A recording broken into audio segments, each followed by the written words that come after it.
Bonsoir chers élèves, encore une fois donc sur les supports de communication imprimés bien sûr.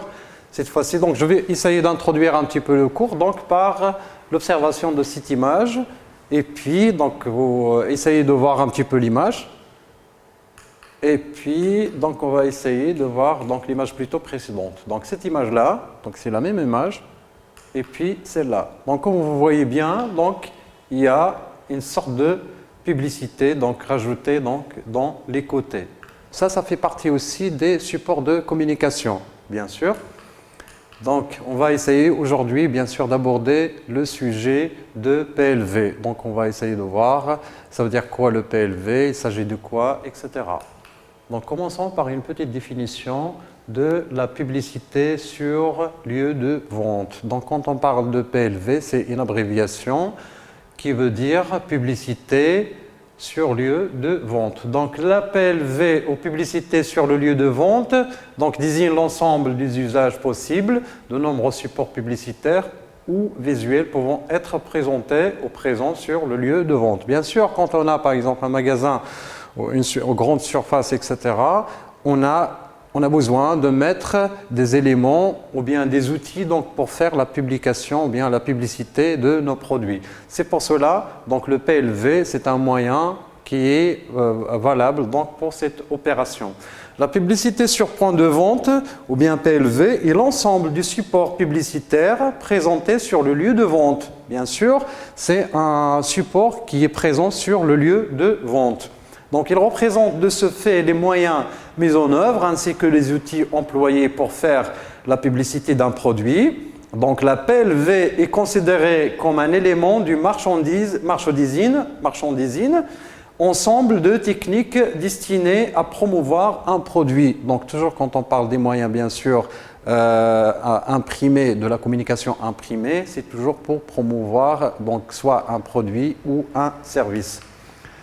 Donc, objectif de la publicité sur point de vente. Donc, on va essayer de voir donc, pourquoi donc, on a besoin de ces éléments donc, sur le point de vente. Donc, pourquoi normalement? Donc, on va essayer de voir quelques raisons. Donc, la première, donc, la publicité sur le lieu de vente a pour objectif d'attirer l'attention des clients vers un produit ou une offre proposée. Donc, il permet d'encourager l'achat donc, en se basant sur un argumentaire commercial et un discours publicitaire. Donc, normalement, imaginez-vous que vous promenez dans une grande surface, par exemple, et dans des stands de produits, donc vous trouvez des PLV, donc devant. Donc, franchement, ça attire un petit peu l'attention de clients, donc pour qu'ils entrent à l'intérieur et bien sûr pour acheter, afin qu'ils achètent le produit. Et puis, l'objectif de la PLV est d'attirer l'attention sur un produit ou une offre, de valoriser cette offre ou ce produit, puis éventuellement de favoriser l'achat par un argumentaire ou discours publicitaire. Bien sûr, parfois on trouve un discours publicitaire en parallèle. Donc on trouve des jeunes, etc., donc à côté de PLV, donc, qui essayent de faire passer un discours publicitaire par rapport au produit. La PLV permet d'influencer l'acheteur au dernier moment sur le lieu de vente. Parce que imaginez un petit peu, quand on a parlé de l'affiche, donc l'affiche, il vous informe de loin. Donc par exemple, vous êtes en voiture, vous partiez ou bien vous promenez, etc. Donc vous voyez une affiche donc, qui parle d'une promotion sur, par exemple, une société ou bien une grande surface sur le Maroc. Donc vous avez déjà l'idée ou l'intention d'aller voir cette offre. Donc dès que vous entrez aux grandes surfaces, donc ici vous allez trouver un autre moyen, mais plus près de point de vente. C'est le PLV, on parle toujours de PLV. Donc, c'est de valoriser cette offre, ce produit, puis éventuellement de favoriser l'achat par un argumentaire discours publicitaire. Donc, il permet d'influencer l'acheteur au dernier moment sur le lieu de vente et de temps plus efficace. Donc, une bonne part des achats. Donc, au choix de marque ou décider de manière impulsive au sein du point de vente. Donc, la PLV peut également avoir une fonction d'orientation au sein d'offres écran tactile pour trouver, par exemple, des références de cartouches d'imprimante, par exemple. Donc, quand vous entrez dans des grandes surfaces, donc vous pouvez trouver ou bien affronter des PLV qui ont également l'usage ou la fonction de vous guider un petit peu vers des articles un peu difficiles à trouver, donc genre par exemple la référence de cartouche d'imprimante par exemple, etc. Voilà, les objectifs de la publicité sur pointe de vente, sur le lieu même de la vente et en direction des clients présents. Donc son objet est de mettre en œuvre de façon pertinente et efficace les techniques de communication ainsi les techniques ou bien immatériel publicitaire. La moindre erreur logistique dans la préparation ou les délais de livraison de cette PLV peut avoir des conséquences dramatiques sur les ventes lorsque le lancement d'un nouveau produit ou sur l'image de marque de l'industriel ou des distributeurs. Bien sûr, quand on parle de PLV, ça fait partie aussi des moyens de communication imprimés, donc qui ont une grande importance dans l'achat et la vente des produits. Donc, on n'a pas l'espace de rigoler avec ça, bien sûr, parce que c'est très très important donc, pour l'achat. Donc, imaginons commettre par exemple une petite erreur par rapport à ces outils. Donc, ça va être un point ou bien ça va être catastrophique donc, pour la société de production. Bien sûr, en parlant de la valeur de outils de communication imprimés. Pratiquement tous les secteurs sont concernés par cette logistique marketing, l'automobile et ses concessionnaires, les laboratoires donc pharmaceutiques, leurs représentants et les pétroliers et leurs réseaux de... En gros, tout est concerné par ça. Toute société, organisme est concerné par ce moyen quand on parle de PLV. Et puis, donc, les principaux outils de la PLV. La publicité sur lieu de vente, bien sûr, rassemble une grande variété de matériel public promotionnel, comme par exemple, donc, nous avons affiches en papier ou tissu, kakimono, totem, enrouleur, présentoir, cadre aluminium avec tissu tendu au rétroéclairage, table de comptoir, tapis ou moquette publicitaire, jupe de grandeur ou de linière, donc nappes et serviettes personnalisées, mobilier, gonflable, etc. Donc on va essayer de voir rapidement, parce qu'il n'y a pas assez de temps, donc rapidement on va essayer de voir, ça veut dire quoi ces éléments-là. On va essayer de voir une petite définition de chaque élément. Donc la PLV pratique correspond à l'affichage publicitaire effectué sur les portiques anti-vol présentés aux entrées-sorties des magasins. Donc dans les sorties et les entrées de magasins, on trouve ce qu'on appelle des portiques anti-vol, donc présents qui représentent donc la publicité d'un tel produit. Donc la PLV portique répond autant à un objectif esthétique, donc cacher les portiques anti-vol, qu'à un objectif commercial et publicitaire. Bien sûr, il a les deux côtés. Donc commercial, il essaye d'attirer le client vers le produit et en même temps esthétique, donc pour cacher le portique plutôt anti-vol. Donc un objectif commercial publicitaire, donc il représente l'intérêt de se mettre ou bien de choper au message publicitaire lorsqu'il pénètre dans le magasin. Imaginez-vous en train de pénétrer dans le magasin, donc vous chopez, donc il y a un message, donc le visuel, donc il est attiré par un message sur le portique donc anti-vol. Puis dans le cadre des magasins indépendants ou en signe de galerie, l'affichage portique est généralement utilisé donc pour promouvoir des offres de l'enseigne et peut jouer aussi un rôle pour inciter le passant à rentrer dans le magasin. Parfois, c'est un rôle très important, c'est le fait de faire inciter le passant à rentrer dans le magasin. Ça fait partie aussi de l'attirance du client donc vers le produit. Donc ici, on va essayer de parler un petit peu de portique. Donc vous voyez des images qui correspondent un petit peu au portique. Donc essayez d'observer plutôt un peu donc, comment ils sont les portiques, comment ils sont basés, la base, comment ils sont accrochés, etc. Donc il faut penser aussi, il faut essayer d'observer aussi la forme. Donc regardez comment ils sont, donc presque pareil, toutes les portiques. Voilà, ce sont aussi des portiques. Regardez, ça, toujours il y a presque la même forme. Puis pour appuyer vos opérations de PLV, promouvoir un produit ou une marque, inaugurer un point de vente ou tout simplement communiquer par le sol, le tapis publicitaire est le produit parfait. Les usages sont multiples. Donc il y a le tapis PLV, il y a le tapis signalétique, il y a le cadeau d'affaires, tapis de standard et tapis éventuel, événementiel plutôt, tapis de bar, tapis de jeu, etc. Donc là, on a les tapis moquettes et publicitaires. ben là aussi, comment dirais-je, on profite aussi de sol donc pour le rendre un petit peu un moyen de publicité. Certes dans les magasins de vente de voitures, etc., de jeux aussi, pareil. Donc ici, c'est pareil aussi, c'est les tapés et les moquettes qu'on trouve dans les bars ou les restaurants, etc. Et puis, donc ici, qui sont les avantages des présentoirs, par exemple, quand on parle de présentoirs, ça c'est très intéressant. Pas mal de fois, on a traité ce sujet dans les examens ou bien l'examen national. Donc, les présentoirs, donc pourquoi? Quels sont ces avantages? Donc d'abord, leur facilité d'adaptation et leur mobilité. Donc vous savez bien que le présentoir, on peut le déplacer facilement, on peut changer sa place, etc. facilement.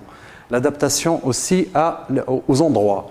Et puis une utilisation possible aussi bien et intérieure qu'à extérieur. Donc bien sûr, quand on parle de sa mobilité et la facilité du placement, on parle aussi de la mise à l'intérieur et à l'extérieur.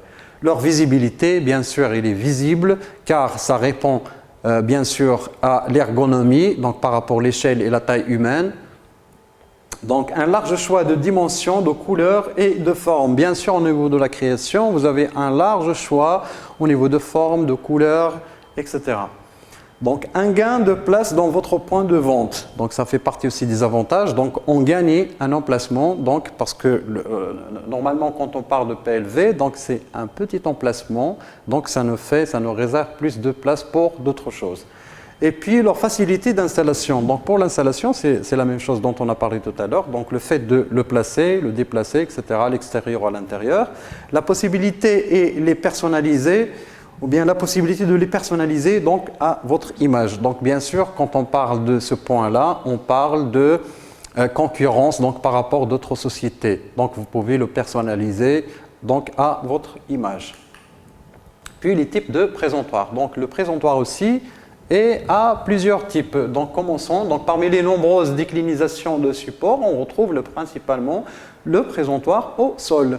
Donc c'est un présentoir au sol, donc on pose directement sur le sol, bien entendu. Donc donc son nom l'indique, donc comme son nom l'indique, il se place au sol, donc sur le trottoir, les halls des magasins, les espaces d'accueil, etc. Il s'agit d'un support publicitaire dépliant double face et mobile qui peut s'adapter facilement à tout type d'espace, donc pour faciliter un petit peu l'accès des produits aux clients. Le représentoir aussi au sol et souvent conçu à hauteur humaine. Donc bien sûr, donc le comptoir au sol, donc il respecte un petit peu l'ergonomie, ça veut dire la taille humaine. Donc il est toujours posé donc au sol. Donc le présentoir de comptoir. Donc il y a le deuxième type, c'est le présentoir de comptoir. Il s'agit des supports destinés à accueillir donc les flyers, les catalogues et encore les prospectus et qui se positionnent normalement sur le comptoir du magasin. Donc dès que vous entrez dans un magasin, donc vous trouvez un comptoir sur lequel on pose des dépliants, bien des flyers, des papiers, etc., des catalogues. Donc c'est à la disposition des clients bien sûr. Donc vous pourrez également en emplacer sur votre bureau et disposer des brochures. Donc pour vos clients, ce type de présentoir est souvent conçu en plexiglas bien sûr, plastique, transparent, etc. Ce sont des matières un peu adéquates par rapport à la fonction, de sorte à obtenir une visibilité optimale, à être esthétique et robuste. Donc, et on a le présentoir donc mural. Donc les présentoirs muraux plutôt, sont disposés le long du mur à l'intérieur ou à l'extérieur. Donc bien sûr dans des magasins, donc vous pouvez trouver des présentoirs donc muraux, donc suspendés soit sur le mur à l'intérieur ou bien à l'extérieur du magasin. Ils se fixent avec de l'adhésif ou bien des vis afin de supporter un certain poids sans risque. Donc ici on parle bien sûr de la matière sur laquelle on peut imprimer le présentoir mural. Ça peut être l'adhésif comme le vis. Et puis, donc, les modèles juxtaposés ou bien juxtaposables donc, peuvent être aisément associés entre eux. Ils permettent donc une grande flexibilité et peuvent ainsi accueillir non seulement des brochures, mais également des revues, des agrémentés, etc. Donc voilà, on va essayer de voir un petit peu les présentoirs. Donc voilà, ce sont des images qui représentent la PLV sous forme de présentoir. Donc bien sûr, quand on dit présentoir, donc sur lequel ou bien dans lequel on peut présenter notre produit. Et puis on a le drapeau publicitaire ou le pavillon. Donc personnalisé est une étoffe de tissu montée sur un mat fixe ou sur un mat mobile. Donc le drapeau est un accessoire. Donc quand on entend drapeau, bien sûr, on parle de drapeau, les warraya, donc se forme une partie de tissu. Donc le drapeau est accessoire événementiel ou promotionnel, donc visant à promouvoir une entreprise, donc une ville, une marque, un événement, donc parce qu'il flotte dans le vent, donc ça c'est un côté d'animation, donc qui le rend un petit peu spécial. Donc le drapeau personnalisé assure une bonne visibilité et diffuse une image dynamique. Bien sûr, là on parle d'attirance visuelle de la clientèle. Donc quand on voit un drapeau qui bouge un petit peu, donc ça nous attire. Et puis on voit ce qui est inscrit sur le drapeau, ça veut dire la promotion des produits. Et puis pratiquement on rentre directement, on aille chercher le produit. Bien évidemment, Oriflamme, ça ce sont des exemples de drapeaux, PLV drapeau. Et puis voilà, donc on est toujours dans le... Ici, on parle de présentoir. Un bandeau de gondole ou bien une bandeau de linéaire est un élément, ça c'est un autre type, est un élément de mobilier utilisé en grande distribution, donc pour habiller le linéaire. Donc je vais vous montrer un petit peu, donc voilà, donc on parle de ça. Ça ce sont des jupes de gondole ou de linéaire. Vous les voyez là. Donc un kakimono, donc on va essayer de faire une petite définition rapidement. Du japonais, objet suspendu, donc normalement c'est suspendu, donc est un format d'outil publicitaire très utilisé en PLV publicité sur le lieu de vente. Il s'agit d'une bannière étroite et verticale, c'est une bannière étroite et verticale suspendue, donc pouvant être déroulée ou enroulée, donc on peut la dérouler ou bien la rouler, etc. Donc afin d'être rangé, c'est plus pratique dans son usage. Dans un tube, lorsqu'il n'est pas utilisé, donc la fiche plastique du kakimono est fixée à la base d'un pied vertical, donc autoporteur, et s'accroche en haut de celui-ci. Voilà, le kakimono donc offre une belle visibilité aussi donc à la marque qu'il représente sur un espace de vente, un salon, un stand d'exposition, et reste très facile à installer à donc moindre frais. Donc par rapport au coût de frais, c'est moins cher et c'est beau au niveau de l'installation, la présentation, etc. Donc il permet d'attirer l'attention des visiteurs, de créer du trafic sur le lieu de vente et de déclencher un achat ou un contact. Donc il existe aussi des kakimono d'intérieur ou d'extérieur. Donc il y a deux types, soit extérieur ou intérieur. Résistants, donc quand on parle de bien sûr kakimono qui sont à l'extérieur, donc ils résistent aux les intempéries, donc par rapport au soleil, etc. Donc ça ne change pas de couleur, etc. Voilà, et puis voilà, ce sont des modèles de kakimono, comme vous les voyez. Donc ils sont donc suspendus, étroites, des bandes donc étroites et suspendues verticalement. Donc voilà, on peut parler de packaging gonflable. On parle toujours de PLV, donc ça peut être sous forme de packaging gonflable. Donc et là, donc pour l'inciter à acheter votre marque plutôt d'une autre, donc il croit donc la visibilité de votre produit qui se démarque ainsi donc de la concurrence. Donc on utilise plus ou moins les packaging gonflables, ce sont des formes de produits. Parfois, imaginez un biscuit de taille normale de 10 cm, on peut l'agrandir pour avoir un biscuit par exemple de 2 mètres. Donc c'est un peu rigolo, il nous attire un petit peu pour approcher ou bien pour avoir ce produit. Donc il se démarque ainsi de la concurrence. Donc pour vous faire remarquer dans les points de vente, le packaging gonflable est la communication visuelle idéale. Votre communication n'a jamais été aussi simple et efficace. Avec un support PLV gonflable, vous aurez à votre disposition un outil de communication moderne, efficace et extrêmement rentable. Donc c'est un outil donc, de communication donc, extrêmement rentable et efficace. PLV gonflable, fabricant de structures plutôt souples, gonflées à l'air et en mesure de produire donc des sachets, des emballages, cartons, etc. Et comme vous voyez, donc là, en pointure par exemple de 2 mètres et des paquets de café de 30 cm, etc. Donc on joue aussi sur les dimensions des produits, on peut les agrandir, donc on exagère un petit peu pour attirer l'attention de la clientèle. Donc comme vous le voyez, donc voilà, là il a une double fonction, on parle de multifonction. Donc il a la fonction de s'asseoir comme des chaises, etc. Il a aussi la fonction de publicité ou bien d'un PLV gonflable. Donc comme là aussi, vous remarquez, ce sont des types de mobilier gonflable. Voilà, et on part aussi à un stop rayon, c'est un élément de PLV qui vient de se fixer sur les linières en fonction de capter l'attention. Donc bref, je vais vous expliquer ça rapidement. Donc quand vous rentrez dans des grandes surfaces, par exemple Marjane ou autre, vous trouvez des linières et puis vous trouvez ce qu'on appelle les stop rayons. Vous trouvez des petits morceaux de papier avec la pub donc, qui sont face à vous, donc qui vous stoppent. Ils ont l'impression de nous stopper. Donc ça nous donne aussi, ça nous attire et ça nous stoppe pour voir un petit peu le produit et par la suite, bien sûr, l'acheter. Voilà, donc ici, voilà, ce sont les stops rayons. Donc comme vous le voyez ici, c'est le linéaire et puis le stop rayon. Et puis, donc, présentoir de comptoir. Donc ce sont des modèles, donc comme vous voyez, ce sont des présentoirs comptoirs.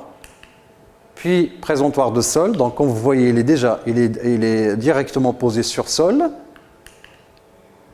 Voilà, ce sont des présentoirs de sol aussi.